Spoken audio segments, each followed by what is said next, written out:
Hello, everyone, and welcome back to Speak English with Aisel, where learning English is easy and fun. I'm Aisel. Hello, Aisel. Hi, everyone. It is so wonderful to be here today. I am very happy, and I am ready to talk. I am happy too, Abdulrahman. You look very energetic today. Did you have a good breakfast? Yes, I did. I had eggs, toast, and a big orange juice. And, of course, I had my coffee. Coffee is very important for our podcast. I have my coffee too. It is hot and delicious.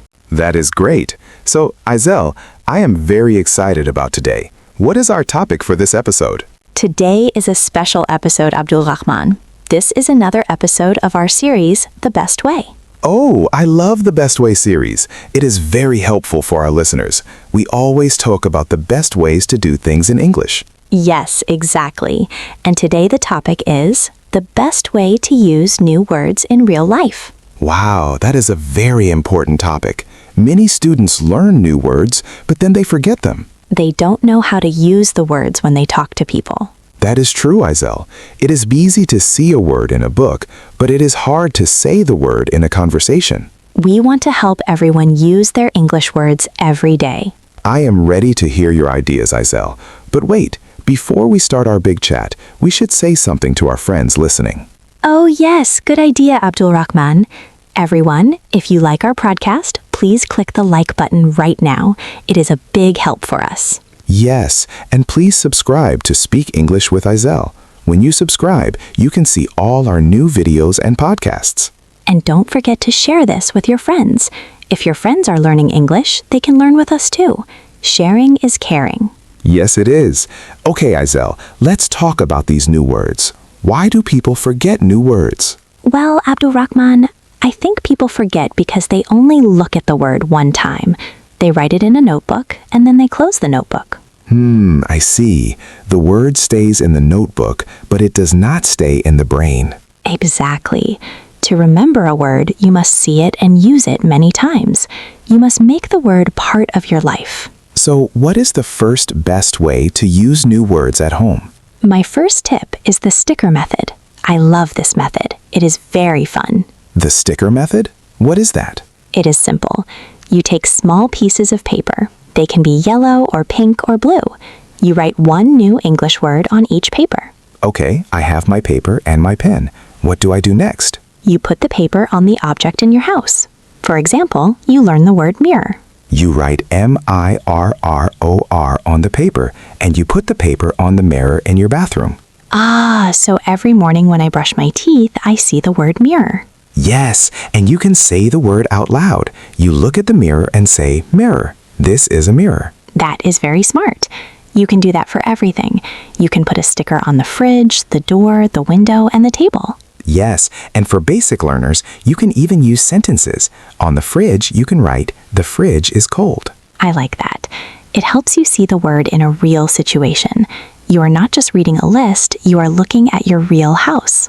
Exactly. When you see the word 10 times a day, your brain says, okay, this word is important. I will remember it. That is a great tip for things in the house. But Abdulrahman, what about words that are not objects? For example, happy, busy, or beautiful. You are right, Aisel. You cannot put a sticker on happy. For those words, I have a different tip. I call it the mirror chat. The mirror chat? Do I talk to the mirror? Yes, you talk to yourself. I do this when I learn a new language. You stand in front of the mirror and you use your new words in a small story. Can you give us an example? Sure. Imagine you learned the words excited and wedding. You look in the mirror and say, today I am excited. My friend has a wedding. Oh, I remember our last chat. Your friend Maria is getting married. Yes, so I can practice my words by talking about Maria.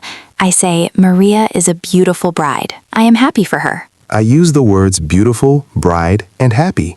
That is very good. When you talk to yourself, you don't feel nervous. There is no one there to judge you.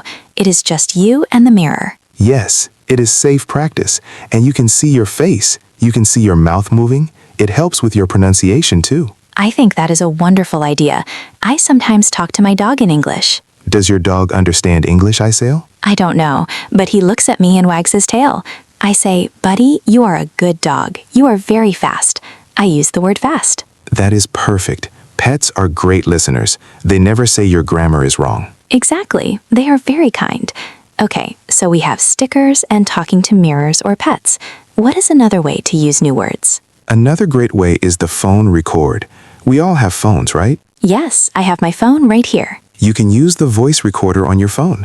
Every day, choose 3 new words. Try to make 1 sentence with each word, then record your voice. Oh, so I listen to myself. Yes. For example, if the word is delicious, you say into your phone, "This pizza is delicious." Then you listen to the recording. Is it helpful to hear my own voice? Very helpful. Sometimes we think we sound one way, but the recording shows us something different. It helps you get better, and you can save the recordings. In 1 month, you can listen to your old recordings and say, "Wow, my English is much better now." That is very motivating. It's like a diary, but for your voice. Yes, a voice diary. It's a great way to use new words in a sentence, because a word alone is not very useful. You need to put it in a sentence to communicate. I agree. Apple is just a word, but I want to eat a red apple is a conversation. Yes. And speaking of conversations, my next tip is about the internet. Abdulrahman, do you like social media? I do. I like looking at photos on Instagram and watching videos on YouTube. Well, that is a perfect place to use new words. When you watch a video on Speak English with Aisel, you can leave a comment. Oh, I see. You can try to use a new word in the comment. Yes. For example, if we talk about food, you can write, "Today I learned the word breakfast. I had a big breakfast today." That is a real connection. You are talking to us and you are using your English. And we read the comments. When someone uses a new word correctly, I feel so happy. I often reply and say, "Great job." That is true. Using English on the internet is a real-life situation.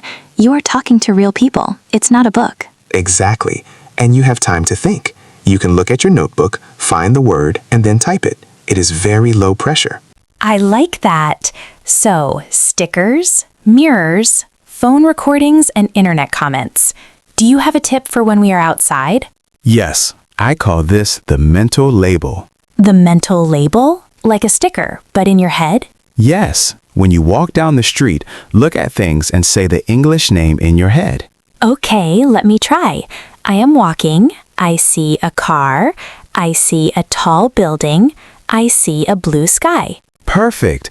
And if you see something and you don't know the word, you can stop and look it up on your phone. Ah, for example, I see a small bird, but I don't know the word bird.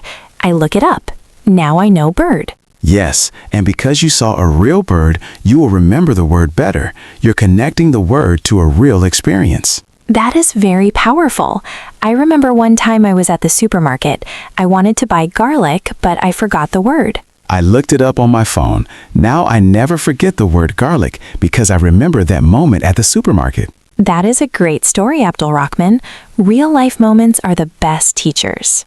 When you need a word to buy food or ask a question, your brain works very hard to remember it. So maybe we should try to use new words even if we are not sure. Yes, be brave. Like we said in our other episode, communication, not perfection. If you go to a coffee shop and you learn the word milk, try to use it. Say, "Coffee with milk, please." Even if your English is not perfect, the person will understand coffee and milk. Exactly. And when you get your coffee, you'll feel a small victory.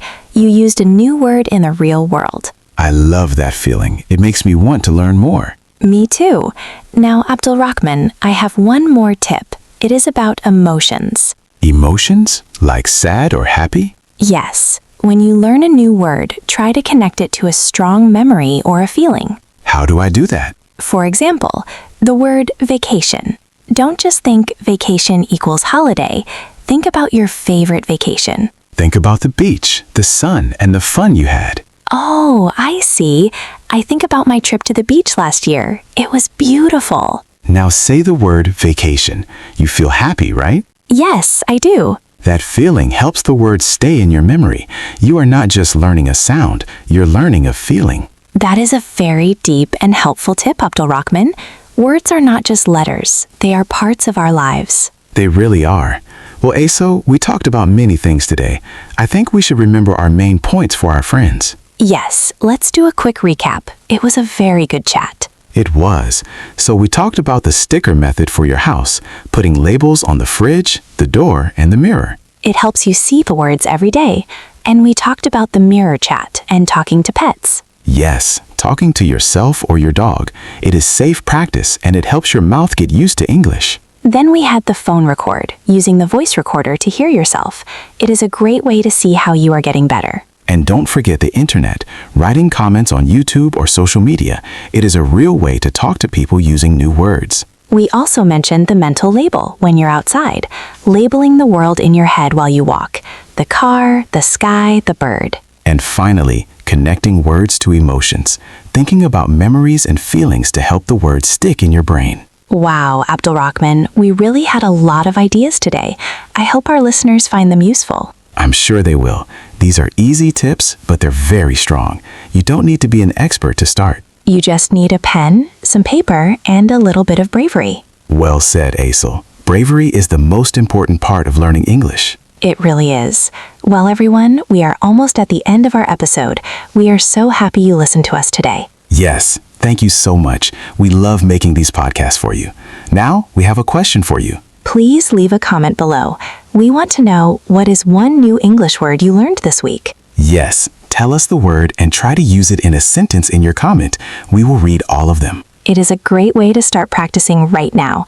Use the internet comment tip we talked about today. That is a perfect idea, Aisel. Practice starts now. And before we go, please remember to subscribe to Speak English with Aisel, click the like button, and share this with your friends. Thank you for being part of our English family.